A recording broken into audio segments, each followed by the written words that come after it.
Барлықтарыңа жалынды сәлем. Сіздермен бірге мен Аяу Жан. Тақырыпты көріп тұрғандарыңыздай, бүгін сіздермен бірге IELTS емтиханына қалай тез әрі тиімді дайындауға болады. Өте қысқа уақыт ішінде керекті балды қалай жинауға болады. Сол туралы кішігірім әңгіме айтайық. Жалпы мен өзім IELTS емтиханынан overall 6 балл алдым, яғни V2 деңгейі, upper intermediate деңгейі. Бұл деңгей мен үшін жеткілікті деп айта аламын, өйткені менің барлық қажеттіліктерімді өтеп тұрған деңгей балл десем де болады. Ең алдымен әңгімемізді бастамас бұрын IELTS емтиханы не және ол не үшін керек, сіз жалпы не үшін тапсыру керексіз, сол сұрақтарға жауап беріп өтейік. Жалпы IELTS емтиханы ол өздеріңіз білетіндей, көпшілігіңіз ағылшын тілінен алынатын халықаралық тест жүйесі. Бұл емтихан барлық әлем бойынша тапсырылатын, яғни әрине адамдардың өз қалауы бойынша емтихан түрі. Жалпы емтихан 4 секциядан тұрады: listening, яғни тыңдалым, reading оқылым, writing жазылым, speaking айтылым. Осы 4 бөлімнен тұрады. Сіздің яғни ағылшын тілі деңгейіңізді саралап беретін емтихан. Жалпы не үшін дайындаламыз? Мен негізі қазір 11 сынып оқушысымын. 11 сыныпта IELTS емтихан тапсыру өте тиімді. Егер де комбинацияңыз ағылшын тілі және дүниежүзі тарихы болатын болса, міндетті түрде IELTS тапсырып алыңыз. Әрине уақытыңыз болса, егер де қазір 10 сыныпта оқып отырсаңыз, және де сол ағылшын тілі дүниежүзі тарихын таңдағыңыз келсе болашақта, қазірден бастап IELTS-қа дайындалыңыз деп кеңес берер едім, өйткені бұл сізге өте үлкен мүмкіндік, және де көптеген мүмкіндіктер есігін ашатын тест.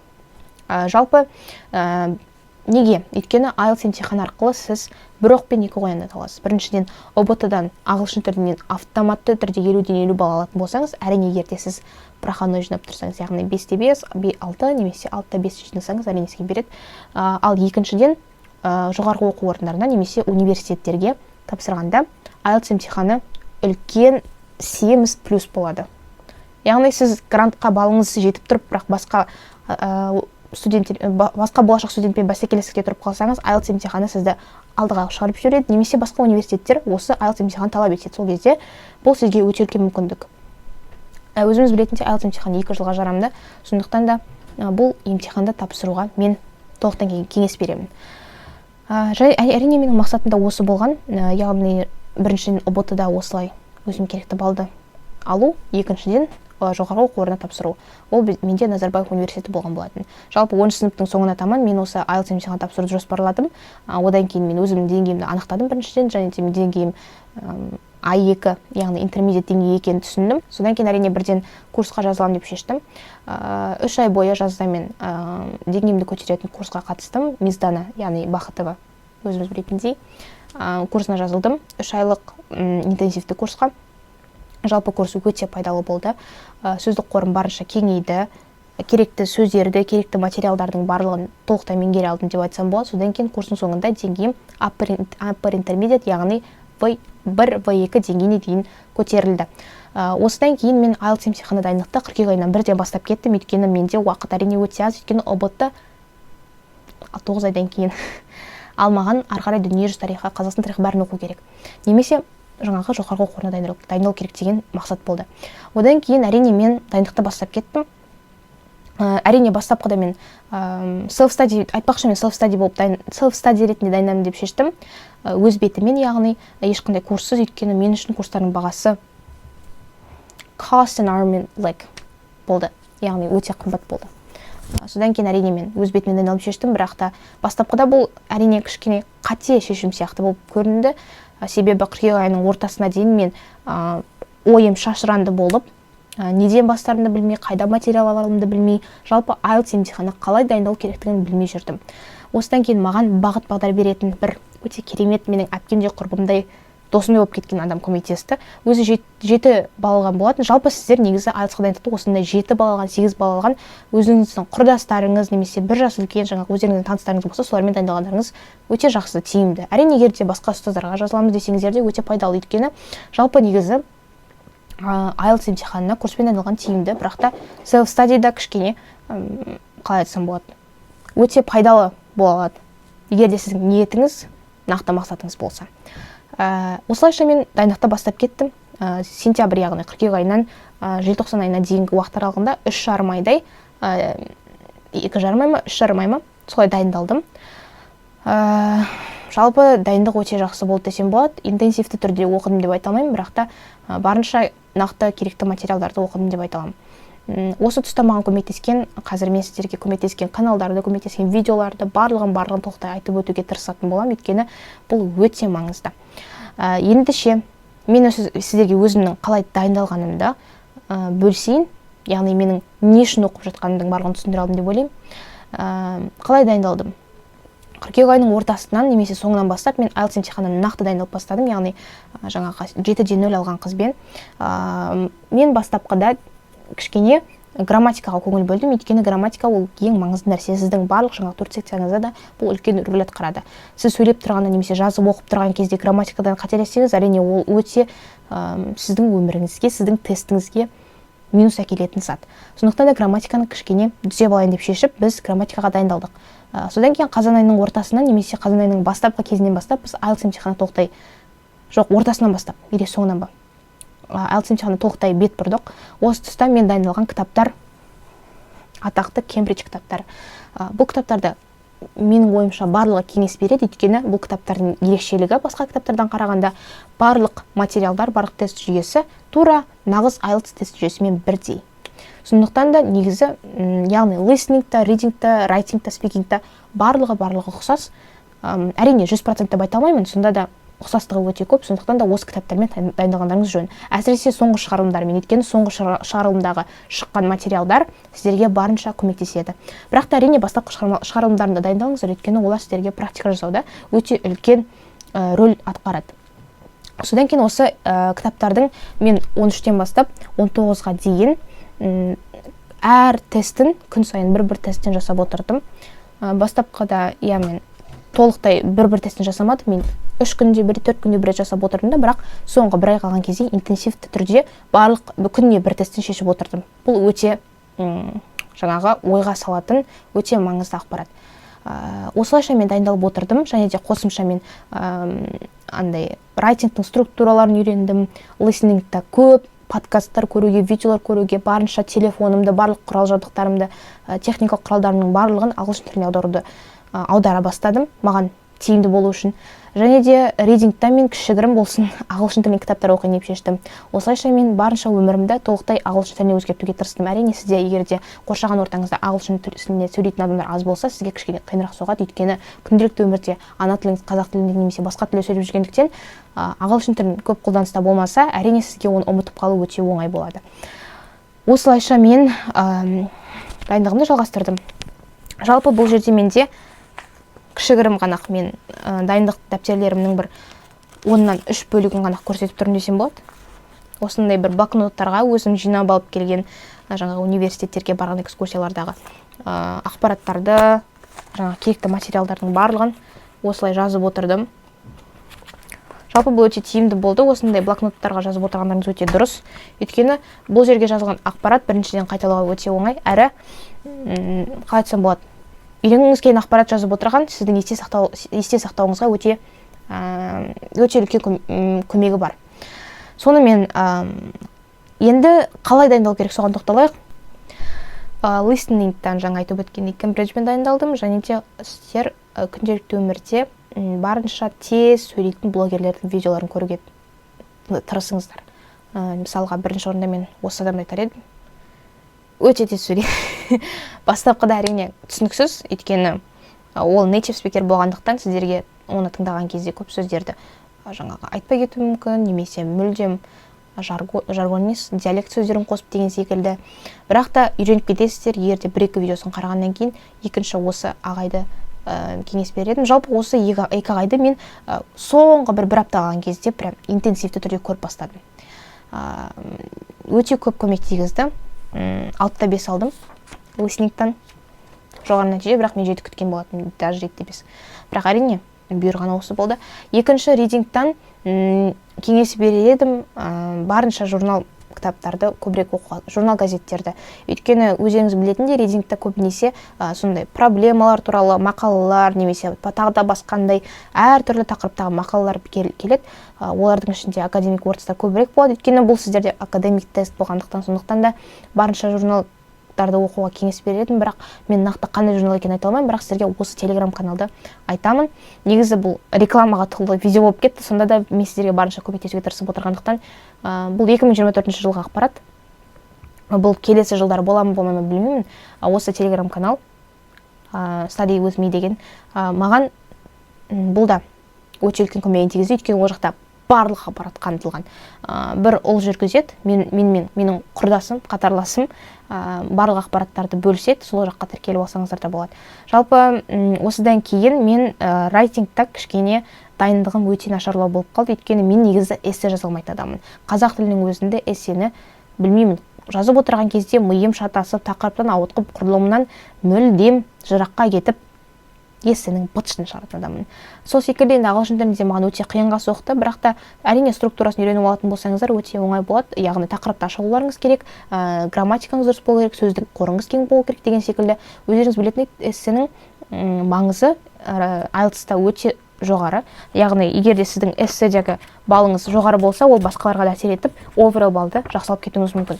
Сондықтан да эссеге жақсырақ дайындалыңыздар. Өздеріңіз білетін task 1, task 2 бар, оның барлығын мен жеке-жеке айтпай қойын. Егер де өйткені сіз IELTS-ты тапсыруға дайындалып отырған адам болсаңыз, менің ойымша басқа да ақпараттар жинап келіңіз деп ойлаймын. Сондықтан да бұл видео тек қана қалай менің өзімнің жеке опытыммен, тәжірибеммен бөлісіп отырғандықтан барынша сіздерге қысқаша ғана айтып өтуге тырысамын. Жалпы осыдан кейін райтингта мен сол жаңағы оқыған журналдарыңыз барлығы осы райтингқа да көмектеседі. Яғни жаңа сөздер үйренесіз ғой, соның барлығын осы райтингқа да қолдана беріңіз. Және де осы Магуш деген өте жақсы приложение бар. Магуштың жаңағы топтамалары, әртүрлі қосымшалары. Бұл қосымшаларда сіз біріншіден әрине vocabulary, яғни сөздік қорыңызды жақсы кеңейте аласыз. Райтингқа да жақсы дайындала аласыз, өйткені бұл жақта барынша райтингқа қолданатын сөздерді үйретеді. Сонымен келесі speaking менде 6-5 болды. Мен өзім сондай таңғалып қалдым, бірақ та негізі алатындай балым деп ойлаймын. Спикингта мен жалпы негізі менде ағылшын тілінде кішкене фундамент болды деп айтайын. Бұрыннан бері мен спикингқа жақсы болғам. Яғни сөйлеген кезде барынша андай күнделікті өмірде мен қалай айтсам болады, ағылшын тіліне достар тауып алдым, басқа елден сөйлесетін осындай телеграм-каналдарға қосылып деген секілді сол жақта достар тауып, солармен қарым-қатынас құрып, кішкене видеозвонок деген секілді құралдармен, қосымшалармен сөйлесіп, өзімнің спикингімді жақсартып алдым. Бұл негізі өте тиімді, және ChatGPT-мен сөйлесеңіздер болады. ChatGPT-де қазіргі таңда өте жаңағы қолжетімді тұстары бар. Содан кейін мен осылай әртүрлі ағылшын тілінде нейтив спикерлермен немесе басқа да ағылшын тілін үйреніп жүрген адамдармен сөйлесу арқылы спикингті жақсарттым. Және де егер ол қолжетімсіз болып жатса, өз-өзіңізбен сөйлесе беріңіз. Ол жаман болса да, жақсы болса да, өзіңізге стрейндж болып көрінсе де, өзіңізбен сөйлескеніңіз өте пайдалы әрі тиімді. Яғни мен күнделікті өмірде сабақтан қайтып бара жатқан, келе жатқан кезде, басқа жаққа бара жатқанда, автобустың ішінде тіпті өзіммен кішкене сөйлесіп тұратын. Әрине бұл сырт көзге де өте дөрекі әрі біртүрлі көрінуі мүмкін, бірақ та менің өзімнің өмірім болғандықтан мен өзім не істеймін, соны істеймін десеге жақсы. Бұл өте сондай бір мотивация видео болып кетті ме, не болып кетті, жарайды, жақсы. Осыдан кейін, спикингқа да сіз андай танымал блогерлерді, ағылшын тілін жалпы өзіңіздің өміріңізге бүйтіп айналдырып жіберсеңіз, өзіңіздің өміріңізге қатыстырып жіберсеңіз, негізі үйрену өте оңай. Ағылшын тілі өте оңай тіл деп айтып жатады ғой, ол негізі шын факт.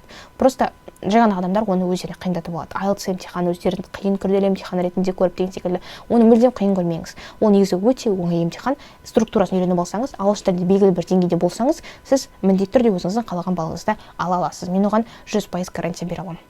Соңғысы менің ойымша барынша мен өзімнің қалай дайындалғанымды және де не істеу керектігінің барлығын бөлісе алдым деп ойлаймын. Енді соңғысы IELTS емтихан тапсыратын кездегі сіздің халіңіз туралы қалай дайындалу керек, бір күн қалғанда қалай дайындалу керек туралы айтып өтейін. Жалпы бір күн қалған кезде көбісі демал деп айтып жатады. Ол негізі өте дұрыс шешім. Өйткені мен солай жасадым. Мен солай жасағаннан кейін өзім бір қалай айтсам болады, өзімді балғын, свежий сезініп, өте сондай миым таза болып, бір қалай айтсам болады, өте жақсы деңгей тапсыра алдым. Деңгейде дегенде бұл нәтижеге қатысты емес, процесім өте жақсы болды. Яғни бір күн қалған кезде барынша жаңағы тесттерді тапсырмауға тырысыңыз. Тек қана өзіңіз мысалға эсселерді оқып, не болмаса жай ғана видеолар көріп ағылшынша, солай кішкене миыңызды ағылшын тіліне дайындай беріңіз. Болды. осылайша кішкене демалып, кәдімгі дұрыстап тамақтанып, бір күн қалған кезде су ішіп деген секілді қарапайым заттарды жасаңыз, бұл сіздің кішкене миыңызға дәрумен береді деген секілді. Одан кейін келесі күні таңертең, мысалға сіздің тестіңіз таңертең болатын болса, жалпы 3 секциясы writing, reading, listening таңертең болатын болса, ондай болған кезде ұйқыңызды қандырып тұрыңыз, бірақ та яғни ерте жатыңыз, содан кейін ұйқыңызды қандырып тұрыңыз, бірақ та тест центріне 1 сағат бұрын ерте барып алыңыз, өйткені жолға шыққанда да 1,5 сағат бұрын шығыңыз, өйткені әрине пробка деген секілдер бар болғандықтан бұл сіздің болашағыңызды шешіп жіберуі мүмкін. Яғни сіз егер кешігіп қалсаңыз, бітті. Минус 82 мың теңге. Сондықтан да ол бізге керек емес әрине. Бірден ерте тұрып, қамданып, IELTS емтихан тапсыратын жерге ертерек бар болғаныңыз жөн. Мен өте қызық ақпарат. Мен 1,5 сағат бұрын ерте барып алып, таңертең 9-да тапсыратын тестіме ана жерде 1,5 сағат күтіп, ұйықтап алдым да, ана жақта отырып демалып алдым да деген секілді. Бірақ енді ол жағы дұрыс па, дұрыс емес пе білмеймін. Әйтеу жақсы демалып үлгеріп барсаңыздар болғаны. Өзім IDP центріне тапсырдым, Астана қаласындағы өте сондай комфорт деп айтайыншы. Өте жақсы жер, жағдайы өте жақсы, жоғары деңгейде, қызметкерлері де өте мейірімді, ашық жарқын десем де болады. Мен үшін өте керемет тапсыру болды деп айтсам да қателеспеспін, өйткені айтуға тұрарлық сондай. Және де тестке кірер кезде мүлдем уайымдамаңыз, барынша сүрелер оқып дұға тілеуге тырысыңыз. Бір күн қалғанда, 2 күн қалғанда сүре оқыңыз, әртүрлі дұғалар тілеңіз, барынша тілеңіз, өйткені әрекетке берекет. Қандай жерде білім алсаңыз да жанында міндетті түрде дұғада болу керексіз, өйткені Алла тағала ең бірінші, әрине Құранда айтып өткендей, ең біріншісі ол білім, адамдар білім алсын деп айтқан екен. Әрине мен тура солай айтты деп айтып тұрған жоқпын, сондай мағынада айтқан ғой. Сондықтан да әр білім болған жерде міндетті түрде Аллаға деген құлшылық болу керек. Сонда ғана сізде нәтиже бола алады. Әрекетке берекет деген де сөз бар. Яғни әрекет етсеңіз міндетті түрде берекет береді. Сондықтан да талмай әрекет етіңіз, тек қана дұға жасап қана сіз ешқашан да жоғары бола алмайсыз. Ол дұға деген ол жай ғана қосымша 50%, ал әрекет ол 50%. Сонда 50%-ға 50%, 100% бәрін атқаратын болсаңыз, міндетті түрде қалаған нәтижеңізге жетесіз. Мен сізге соны айтқым келеді. Және осылай дұғада болыңыз, барынша жүрегіңіздің тыныштығын тілеңіз, миыңыздың артық ақпарат салынбауын, араласпауын тілеңіз деген секілді. Аят әл-Курсиді оқып алыңыз. Осылайша мен жаңағы 3 секцияны тапсырып шықтым 12:30-да. Одан кейін сағат 2:40-да менде спикинг секциясы болды. Әрине оған да 1 сағат бұрын бар болғаныңыз жөн, өйткені ол жерде сізден бұрынғы келген адамдар ерте кетіп қалуы мүмкін деген секілді, ертерек кіргізіп жіберуі мүмкін сізді. Сондықтан да барып алыңыз. Одан кейін мүлдем қорықпаңыз спикингқа да. Мүлдем нервничать етпеңіз, өйткені ол мүлдем қалай айтсам болады, керек емес сезімдер. Ол жерде сіз мысалға кабинетке кіргеннен кейін экзаменатордың алдында отырасыз ғой, сол кезде экзаменатордың сізде ешқандай шаруасы жоқ, сіздің қатеңізде жоқ, шаруасы бар енді, бірақ та ол сізді ешқашанда ол үшін сізді сөз етпейді, сөгіс етпейді, сөгіс жасамайды. Барынша өзіңізді еркін сезініңіз, өзіңізбен сөйлесіп отырғандай, немесе өзіңіздің досыңызбен сөйлесіп отырғандай сезініңіз. Сонда барынша өзіңіздің ойыңызға да идеялар келе бастайды, барынша өзіңізді еркін сезінесіз. Жалпы еркін сезіну керексіз ғой. Болды, осы ғана. Confident, feel confident, don't feel insecure. Экзаменатор сізді ешқашан жеп қоймайды. Ол сізге барынша жылы жүзбен қарауға тырысады. Әрине, енді арасында бар андай экзаменаторлар, бірақ оған түсіп қалмауға тырысыңыз, енді барынша дұғада болыңыз. Мен мысалға барынша тіледім. Бәрі жеңіл болып кетсе екен, барлығы жақсы болып өтіп кетсе екен деген секілді. Әрине менде барлығы жақсы өтіп кетті, жеңіл болып өтіп кетті, барлық сұрақтар оңай болды деген секілді. Бірақ сонда да тек дұғаға сенудің қажеті жоқ. Дұға ол сізде 50% құрайды. Әрине әрекет жасаңыз. Дұғаға сеніңіз, әрине, әрекетті де жасаңыз. Екеуін қатар алып жүріңіз. Сонда ғана, яғни қалай айтса болады. Мысалға ескектің бір жағынан ғана естісең, ол жүрмейді ғой, алдыға екі жағын бірдей естуің керек деген секілді, кезек осылай.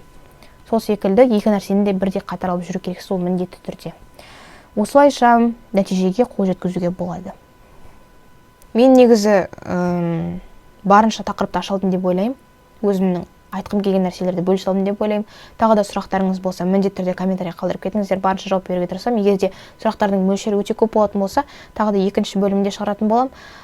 Жалпы видео ұнаса лайк басып кетіңіздер, егер де каналым ұнап жатса, тиімді болып жатса, тіркеліп кетіңіздер. Осындай видеолар қалайсыздар ма, әлде әндерге каверлер қалайсыздар ма, оны да жазып кетіңіздер комментарийге. Барынша қуанышты боламын. Негізі, IELTS-қа дайындалу мүлдем қиын емес, егер де сіз оны қиын деп қабылдай алмасаңыз. Барлығы оңай, өте жақсы. Ең бастысы, өзіңізге сенімді болыңыз, ниетіңіз түзу болу керек. Ең бастысы, мақсатыңызды нақты не үшін керек екенін, нақты мақсатыңызды білсеңіз болғаны, бұйыртса, өзіңіздің қалаған балыңызды аласыз деп үміттенемін. Егер де IELTS тапсыруға азғантай ғана күн қалған болса, мүлдем уайымдамаңыз. Мен сіз үшін дұғада боламын, әрине. Сондықтан да ең бастысы, күліп, ойнап жүріп қана IELTS тапсырып, қалған балыңызды алып, сол балмен талай жетістікке жетіп бағындырасыз деп сенемін. Видеомды соңына дейін көргеніңізге көптен көп рахмет. Мен үшін бұл өте үлкен құрмет десем болады. Сіздердің мені құрметтеп осылай соңына дейін көріп жатқандарыңызға, сіздер үшін пайдалы ақпарат бөлісе алғаныма мен өте қуаныштымын. Жалпы айтқым келгені осы. Ең бастысы, бәрі жақсы болады. Қорықпаңыздар. Сіздермен болған мен, Аяу Жан. Сау.